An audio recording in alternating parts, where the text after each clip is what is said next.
Welcome back to the channel. This video explains the INTUNE Company Portal App review to see with what you're using. So let's quickly dive into it. So talking about the INTUNE Company Portal App gives employees a centralized way to enroll and manage device, access improved company apps and resources, and stays in compliance with corporate policy. For organizations using Microsoft INTUNE, it fills the essential rules of connecting user devices to enterprise workflow. On the flip side, many users report painful setup experience, slow performance, unexpected restriction like blocked screenshot or forced device profiles, and general frustration when things don't work smoothly.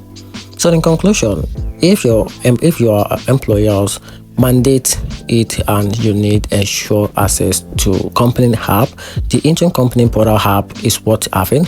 But if you are using it on your personal device or for light tasks, be prepared for possible annoyances and extra permission overhead. And that's it. Hope you find the video helpful. Turn on the notification button and subscribe for more review.